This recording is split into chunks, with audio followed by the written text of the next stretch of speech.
Some wars are fought in silence, but the scars they leave behind scream forever. It was no different for Charity.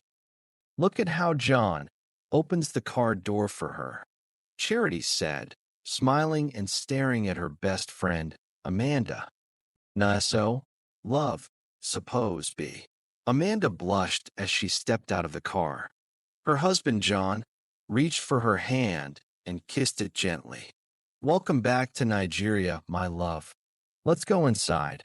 I made your favorite soup, ogbono. You know I will do anything for my queen," he said, looking at her lovingly. Charity stood to the side, still smiling, but her chest felt tight. John had always been nice, but recently, something felt different. The way he looked at Amanda and held her. It reminded Charity too much of the wedding, where it all started. Back then, neither of them had much luck with love. Heartbreak after heartbreak. Men who promised everything but left once things got serious. That day at Ngozi's wedding, Amanda didn't even want to go, but Charity convinced her. At the wedding, the young handsome man, John, tried to talk to her. Amanda brushed him off at first, but Charity had convinced her again. "Just give him your number. What's the worst that can happen?" Now, just 6 months later, here they were, married, happy, glowing, and Charity, still single, still unable to find a man as thoughtful as her friend's husband, still smiling, but feeling the ache inside. "Babes, let's go inside," Amanda called. "My husband made our favorite." When they got inside, Charity watched as John moved easily, helping Amanda sit down as usual, rubbing her shoulders, brushing her hair gently. Every little thing he did felt like a slap to her heart. At night, Charity would lay in bed, clench her fist, stare at the ceiling, and whisper into the darkness, "It should have been me. I should have let her ignore him and given him my number instead." And now, it was too late for her. But her affection has grown beyond love for her best friend's husband. When it was the weekend, Charity always anticipated to visit Amanda and her husband, waiting for them to invite her over, just so she wouldn't feel lonely. And Charity accepted every time, not because she wanted company, but because she wanted to see John. Being close to him, even as a friend, was better than nothing. John never noticed. To him, Charity was his wife's best friend, and he took her like a sister. He had even tried to help her find love many times.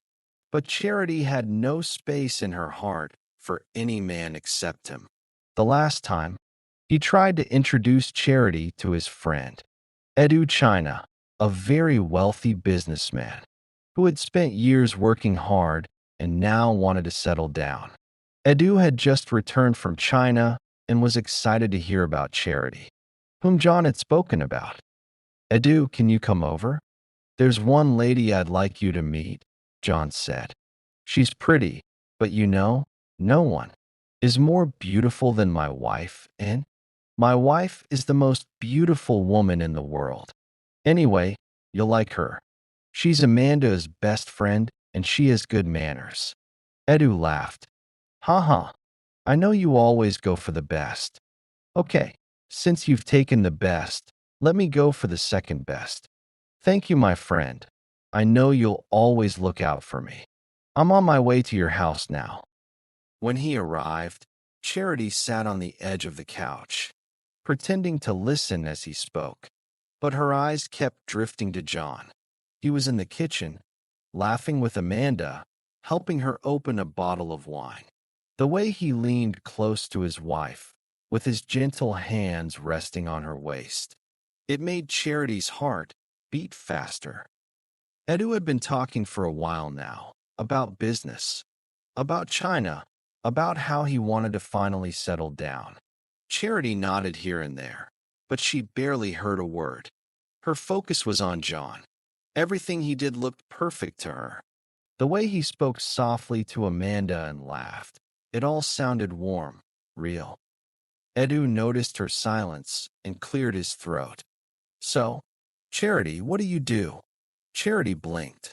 Sorry? What did you say? I said, what do you do for work? Edu asked again. Oh, I work in customer care. A small company. Her voice was flat. No interest. Edu nodded slowly. He tried to keep the conversation going, but it was clear she wasn't feeling him. Later that evening, after Charity and Edu had left, John laid his head on his wife's shoulder. Honey, what's going on with your friend? She didn't even give Edu a chance. That man is serious and ready, and she pushed him away. I don't know.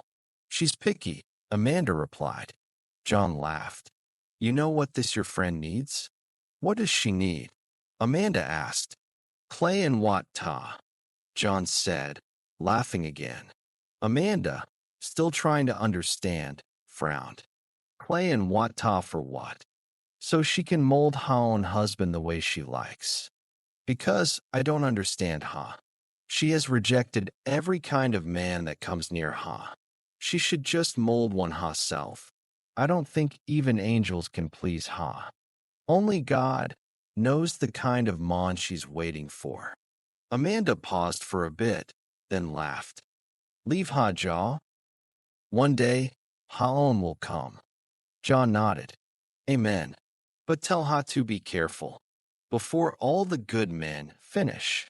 Charity spent the next few weeks carefully watching Amanda. It was as if she couldn't help it. The way Amanda styled her hair, the perfume she wore, the dresses she chose for different occasions. Charity started copying it all. She'd stand in front of the mirror, trying to recreate Amanda's look as best as she could. Every time she looked at herself, she thought of John. If only he could see her the way he saw Amanda. The subtle changes didn't go unnoticed, though. Amanda had always been the type to notice the little things, but she never thought much of it. Charity had always been her closest friend, so when she began to show up wearing similar outfits and perfume, Amanda just assumed it was a coincidence. After all, they had similar tastes, right? But Charity wasn't just copying her appearance. She began mimicking the way Amanda laughed, how she carried herself when speaking to John. Every little thing about Amanda became her guide, and though it seemed harmless to Charity, it was a desperate attempt to get closer to the man she couldn't stop thinking about. One evening, when they were all together at John and Amanda's house, Charity made sure to sit next to John. She laughed at his jokes with her eyes always fixed on him. Amanda noticed her behavior but thought nothing of it. She was used to Charity being her bubbly, friendly self. John, however, didn't notice anything unusual, since Charity was like family, and she had never given him any reason not to trust her. But that evening, something caught his eye. He stared at the necklace around Charity's neck a little longer than usual.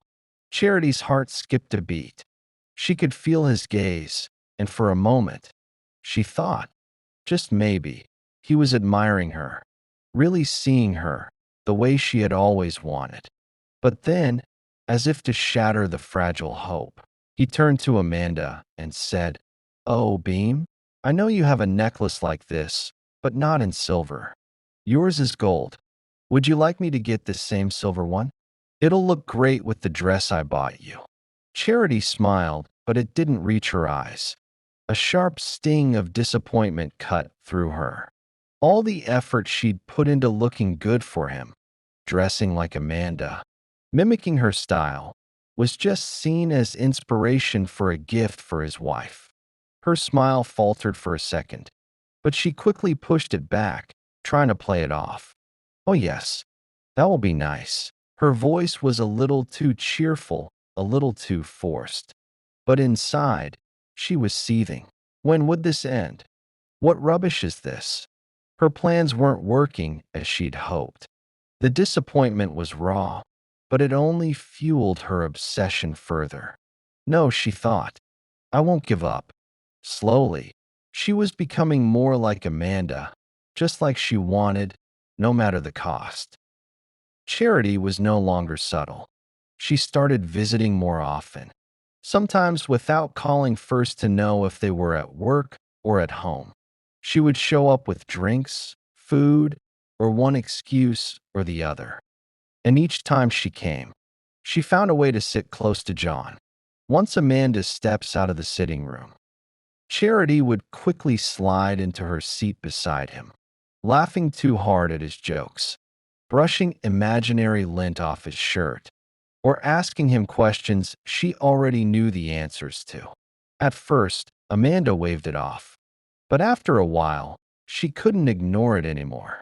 She had seen the way Charity kept watching her husband, the way she dressed whenever she was coming, tight clothes, hair styled exactly like hers, even the same lipstick.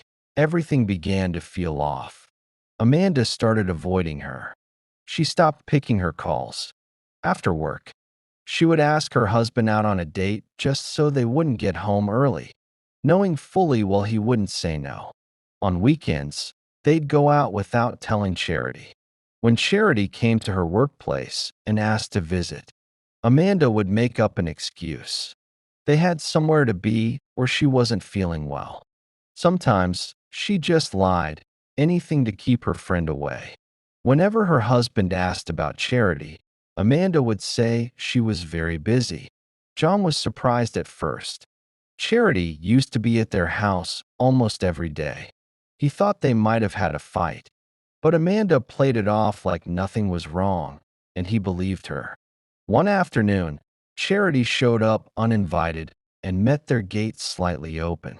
She walked in quietly, only to see Amanda in the backyard, hanging clothes, while John relaxed on the porch. So they were home. The lie stung. She went back home, boiling in anger. She had tried everything. Still, Amanda was standing in her way. Without thinking, she traveled to a far-off village, a place where people said powerful things happened. She found a woman, old, barefaced, and feared. A woman people only spoke about in whispers, in a small shrine painted with black and red. "I want her gone," Charity said bluntly. "I want her out of the way." The woman started mumbling some strange words, and she said loudly, "I cannot do that for you. Their spirits are too strong. They are strongly guarded by the spirits of their land. If you force this, you'll be treading a dangerous path." Charity frowned. She couldn't believe it. This was the woman said to be the most powerful in the land, and yet she was saying no? What will she do now? After a little pondering, she left the old woman's shrine angry. "Thank you, Mama. I shall take my leave now." She wasn't going to give up, but the words of the old woman sent shivers. All she wanted was for Amanda to disappear, but she was scared that it might backfire. She grew more desperate, and she sorted another way. The next day, she walked into Amanda's office. "Please, I need your help." Her voice sounded shaky. "There's something I need to sort out, and you're the only one I can trust. Please, Amanda, can you stop by my place after work?" Amanda replied with worry. Something in Charity's voice made her heart soften.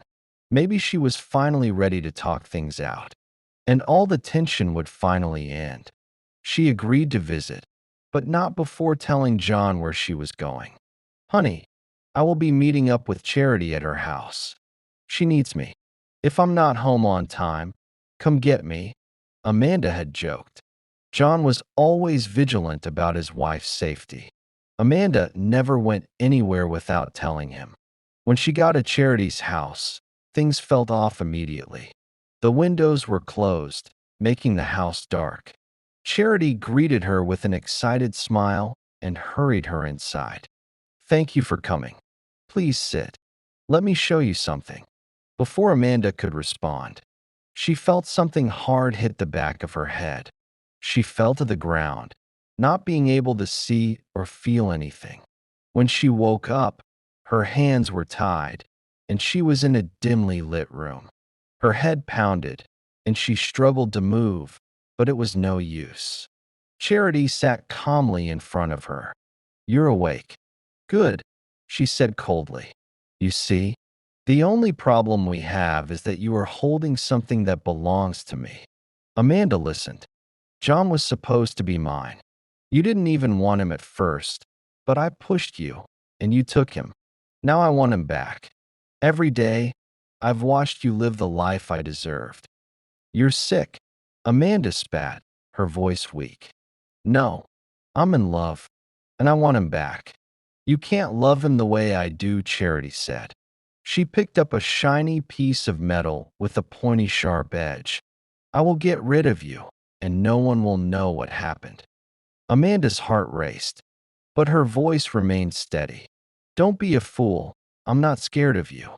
John knows I came here. He knows everything. You will never get away with it." Charity's face twitched. Amanda's warning sang in her mind. She had been so consumed by her obsession that she hadn't thought about that. All she was bothered about was making Amanda disappear without thinking of the consequences, but it was late to turn back. As Charity plotted, John began to grow uneasy. Amanda had said she would be back home early, but the clock was ticking, and there was no sign of her. He called her phone multiple times, but it went straight to voicemail. He tried calling Charity, but when she answered, her voice was strange, almost too calm, as though she was pretending to have just woken up. "Hi, John. Amanda isn't here. She left a while ago. She should be home soon," Charity said. In the background, faint but distinct, he heard what sounded like muffled screams, as if someone's mouth was tied up. Before John could ask, "Who was that?" the call ended abruptly, and Charity didn't pick up again. His worry turned into suspicion. Something was wrong. Amanda would never leave him in the dark like this. His mind was unsettled. What was that I heard? Could it be my wife? The thought made his stomach churn, but he couldn't shake the feeling that something terrible was happening. He quickly grabbed his shoes. It was time to get her like she told him. He called the police, explaining the situation before hurrying to Charity's house. When he arrived, he knocked urgently. No response.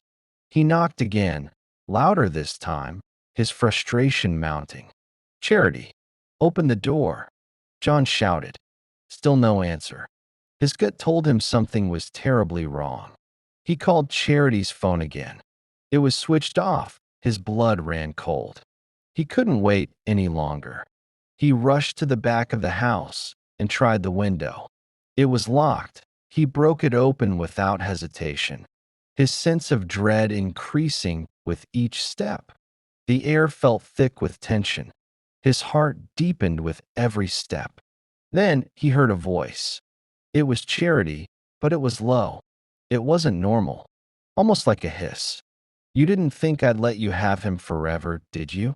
John's heart froze. He recognized Amanda's weak voice, the faint tremor of fear. He rushed toward the room and burst in. The sight before him was more horrifying than he could have imagined.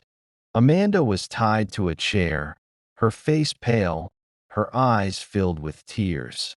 Charity stood beside her, holding a sharp metal object, her hands trembling. "You," John's voice shook with fury. "What the hell is going on here, Charity?" Charity's eyes flickered to him. For a brief moment, there was hesitation. The madness in her eyes was undeniable. "You don't understand, John," she said, her eyes burning with wild intensity. "I love you, and I can't watch her have you. You are supposed to be mine and mine alone.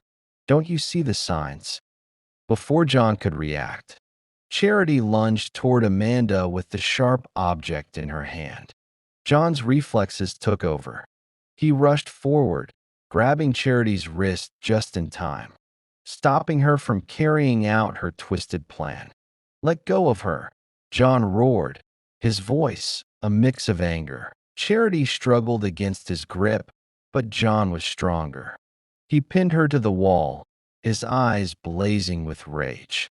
I will never forgive you for this, John said. Charity's expression twisted, her face contorting into something grotesque. You'll never understand, will you? I did this all for you.